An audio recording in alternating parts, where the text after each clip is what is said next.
You know that feeling when the day just slips through your fingers and you realize you've been running on muscle memory without truly noticing anything.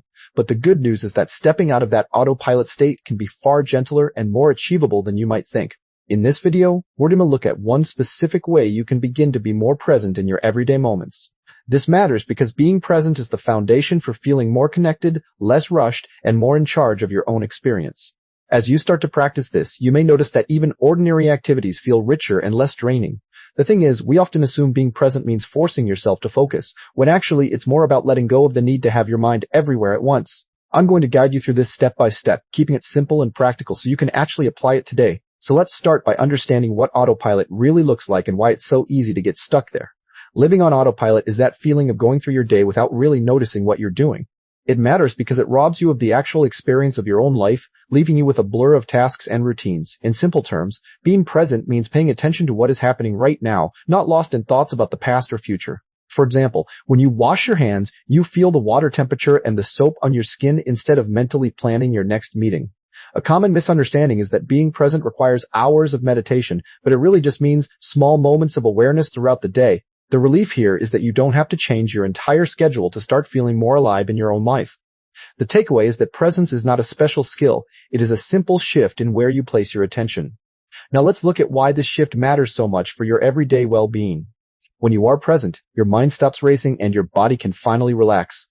This matters because chronic autopilot living keeps your stress system switched on even when there is no real danger. Simply put, being present gives your brain a break from constant problem-solving and worrying. A practical detail is that even 5 minutes of mindful presence can lower your heart rate and calm your nervous system. The realistic truth is that most people underestimate how much mental energy they waste on autopilot every single day. The benefit is that you start to feel more grounded, less reactive, and more in control of your emotions. The simple takeaway is that presence is not just a nice idea, it is a direct tool for reducing daily stress. Next, let's see what life actually looks like when presence is missing. Without presence, your days feel like a blur of tasks you barely remember doing. This matters because you can spend years on autopilot and realize you missed most of your own experiences. In simple terms, life becomes a series of checklists rather than moments you actually lived. A practical example is eating a meal while scrolling your phone and not tasting a single bite. It's any master's comment. The pitfall here is that autopilot feels efficient, but it actually makes you less effective because you miss important details. The insight is that when you are not present, you are more likely to make mistakes, forget things, and feel disconnected from others. The takeaway is that autopilot is not a harmless habit. It actively steals your quality of life. So what keeps us stuck in this pattern? Let's explore the common habits and beliefs that block presence. If this idea of stepping off autopilot really clicked with you, I'd love to hear about it. Take a moment to drop a comment below. What's one small thing you want to try this week to be more present? Maybe it's putting your phone down during a meal, or just noticing the sky for a few seconds. Reading other people's ideas can also spark something new for you. While you're here, hitting the like button helps more people find this kind of gentle guidance. And if you haven't already, consider subscribing so you don't miss the next video. We're building a space here for real, everyday shifts, not big overwhelming changes. Thanks for being part of it. Your presence matters. One of the biggest blocks is the belief that multitasking makes you more productive. This matters because multitasking forces your brain to constantly switch focus, which keeps you on autopilot. In simple terms, your mind learns to skim everything instead of settling into anything. A practical detail is that checking your phone during a conversation trains your brain to be half here and half there. The realistic truth is that most people think they are good at multitasking, but research shows it actually lowers performance. The benefit of recognizing this block is that you can start to protect your attention as a valuable resource. The simple takeaway is that presence requires single tasking, even for just a few minutes at a time. Now that we know what blocks us, let's talk about the first mindset shift you need to make. The first mindset shift is to stop seeing presence as something you have to earn or achieve. This matters because many people think they need to be calm or happy first before they can be present, which is backwards. In simple terms, presence is not a reward. It is a choice you can make at any moment, no matter how you feel. A practical detail is that you can be present even when you are stressed, angry, or tired, because presence is about noticing, not fixing. The common misunderstanding is that presence means forcing yourself to be peaceful, but it actually means allowing whatever is there to be there. The insight here is that this shift removes the pressure to feel a certain way, which makes presence much easier to practice. The takeaway is that you already have the ability to be present, you just need to give yourself permission to use it. With that mindset in place, let's move to the first practical step you can take right now. The first practical step is to take 3 conscious breaths at the start of any routine activity. This matters because it creates a small anchor that pulls your attention back to the present moment. In simple terms, you pause for just 10 seconds and feel the air moving in and out of your body. A practical detail is to do this before you open your emails, start your car, or take your first sip of coffee in the morning. The realistic truth is that you will forget to do this at first, and that is completely normal. The key is to keep trying. The benefit is that each conscious breath trains your brain to shift from autopilot to awareness, building a new habit over time. The simple takeaway is that you don't need a special time or place. Just use moments you already have. Once you get comfortable with this small pause, you can build on it in the next part of the video. So what does being present actually look like when you're just going about your day? It's not about meditating for an hour or escaping into a quiet room. It's the small moments where you choose to notice where you are and what you're doing. For example, when you wash your hands, you feel the water temperature and hear the water instead of thinking without your mind drifting to tomorrow's list. When you walk from your car to your front door, you notice the temperature and the ground under your feet. That simple shift reduces the mental noise and makes ordinary moments feel fuller. You're not doing anything extra, you're just reconnecting your attention to the present second. That might sound almost too simple, but it's the foundation of everything that follows. One practice that helps anchor you is what I call the 1-minute reset. You pick one routine activity each day, like brushing your teeth or waiting for your coffee. Instead of multitasking, you commit to staying fully with that activity for exactly 60 seconds. Feel the bristles, the pace, the motion, and breathe without checking your phone or planning your next move. The goal isn't perfection. It's just a tiny pocket of presence that rewires your automatic habits. Over time, that minute becomes a natural cue to return to the now throughout your day. It's a small, non-intimidating step that builds consistency without needing extra time. Once you have that anchor, you can begin to notice where your mind usually wanders. If you're looking for more simple ways to bring presence into your daily routine, I've got something for you. Over at www.happylifetribe.com, you'll find practical ideas and gentle encouragement that fit into real life. No pressure, no perfection, just small steps toward a calmer, more intentional way of living. There are articles, reflections, and tools to help you stay grounded when the world feels loud. It's all designed for people who want to build a happier life without forcing it. You can browse at your own pace whenever you need a little reset. Think of it as a quiet corner to come back to again and again. I hope you'll stop by and see what resonates with you. 1. This is a mistake. I see a lot as trying to stay present every single moment, which is impossible. People get frustrated when their mind drifts and they think they're failing at being mindful. The truth is, the mind will wander thousands of times a day. The point isn't to stop it from wandering. The point is to gently bring it back without judgment. When you treat each drift as a failure, you create pressure that makes presence feel like a chore. In contrast, when you accept the drift and simply come back, the practice becomes much lighter. So instead of aiming to never lose focus, aim to notice the moment you return. That small shift in expectation makes the whole process more sustainable and less exhausting. To keep this from feeling like one more task, remind yourself that presence is a skill you practice, not a state you achieve. You wouldn't expect to get fit after one trip to the gym, so don't expect to stay present after one attempt. Start by choosing just one small trigger each day, like a red traffic light or the start of a meeting.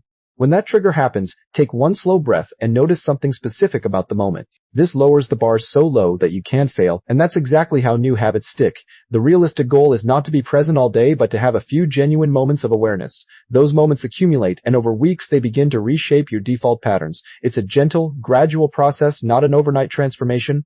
As you practice being present more often, you'll notice a quiet shift in your emotional baseline. The constant background anxiety about the future starts to loosen its grip because you're less time spent in what-if mode. You also start to catch reactions before they escalate, like the urge to snap at someone or spiral into worry. That pause gives you a choice, and that choice reduces regret and emotional whiplash. Many people also report feeling a subtle appreciation for small things they used to overlook. The ordinary, like the warmth of sunlight on your skin or the sound of a friend's laugh, starts to feel more vivid. This doesn't mean problems disappear, but they stop dominating every waking thought. You begin to live inside your life rather than just watching it from a distance. When life gets busy, the automatic response is to abandon presence in favor of speed. But that's exactly when being present can help the most, because it prevents you from burning out. Instead of dropping the practice entirely, shrink it down to something you can do in 5 seconds. For example, before you open a door or hit send on an email, take a small mental pause. That micro moment of awareness is enough to reset your nervous system and remind you why this matters. Another trick is to tie presence to a busy routine, like the moment you sit down in your car. By anchoring the habit to something you already do, you don't have to remember extra time. This keeps the thread alive even on chaotic days, and we'll talk more about that later in the video. Over time, this practice of being present starts to change more than just your quiet moments. It slowly reshapes how you experience ordinary things like waiting in line or doing chores. Instead of rushing through these moments, you start to notice small details you used to miss. You might feel the warmth of sunlight on your skin or hear the rhythm of your own breathing. This doesn't mean every day becomes perfect, but the dullness of routine begins to fade. You find yourself less irritated by delays and more patient with people around you. The real shift is that life feels fuller, even when nothing special is happening.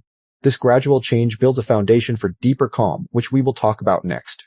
One of the best parts of learning to be more present is knowing you're not doing it alone. There's a whole community of people at Happy Life Tribe who are also figuring out how to slow down and live with more intention. When you visit www.happylifetribe.com, you'll find a space where encouragement and real talk come together. You can connect with others who understand the struggle of staying off autopilot and share what works for you. It's not about being perfect. It's about showing up, trying, and supporting each other along the way. If you haven't already, subscribing to this channel is another way to stay connected to that kind of gentle momentum. Every like, comment, and share helps this community grow a little bigger and a little warmer. Thank you for being here. You're exactly where you need to be. Even after you make progress, a realistic challenge is that stress can pull you right back into autopilot. A tough day at work or an unexpected problem can make your mind race again. You might catch yourself scrolling through your phone or worrying about the future without realizing it. This is not a sign that you failed. It is just how your brain reacts to pressure. The key is to expect these setbacks instead of being surprised by them. Knowing they will happen takes away some of the shame when they do. You can treat these moments as reminders to pause, not as reasons to give up. Next, let us look at how to recover when you slip back into old patterns. When you notice you have slipped back into autopilot, the first step is to simply stop and breathe.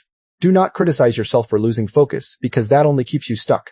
Instead, take one slow breath and bring your attention back to the present moment. You can look at something nearby, like a plant or a wall, and really see it for a few seconds. This small act breaks the cycle and gives your mind a chance to reset. The recovery does not need to be long or complicated, just a gentle return to now. Each time you do this, you build a stronger habit of coming back. Understanding who this helps most can make the practice feel more personal, which we will cover next. This topic helps anyone who feels like life is passing them by without their full attention. It is especially useful for people who are always busy, stressed, or stuck in their own thoughts. If you often feel tired but cannot remember what you actually did all day, this is for you. It also helps those who struggle with anxiety about the future or regret about the past. The reason it works is that being present gives your mind a break from constant worry. You do not need to be a meditation expert or have a special personality to benefit from it. Even small moments of presence can make a big difference for anyone willing to try. Now, let us put this into action with a simple plan. You can start today. To begin today, pick one ordinary activity you do every day, like brushing your teeth or walking to your car. Decide that during that activity you will focus only on what you are doing. Notice the sensations, the sounds, and the movements without letting your mind wander. Do this for just 1 minute and do not worry about doing it perfectly. The goal is not to clear your mind completely, but to gently guide it back when it drifts. Repeat this same practice tomorrow with the same activity until it feels natural. Once it becomes easier, you can add another activity to your day. This small start builds momentum without overwhelming you, and we will end with some final encouragement. This change is worth practicing because it helps you actually live your life instead of just going through the motions. You do not need to be perfect at being present. You just need to keep trying. Every time you bring your attention back to the moment, you are choosing to be awake for your own life. The small moments you notice now will become the memories you treasure later. There is no finish line here, just a continuous practice of showing up for yourself. Be patient with the process because real change happens slowly and quietly. You already have everything you need to start right here, right now. Thank you for taking this time to learn how to be more present, and I hope you carry this practice with you. As we wrap up, I hope you feel a little more ready to step out of autopilot and into your own life. The small practices we talked about today are simple, but they can make a real difference over time. You don't have to do everything at once, just one gentle pause, one deep breath, one moment of noticing where you are. If this video helped you in any way, please give it a like and consider subscribing to Happy Life Tribe for more encouragement like this. For extra support, practical ideas, and a calm place to keep learning, visit www.happylifetribe.com. There you'll find a community focused on building a happier, more intentional life, one small step at a time. Thank you for spending this time with me and for choosing to be more present today. I'll see you in the next video. Until then, take it easy and stay with yourself.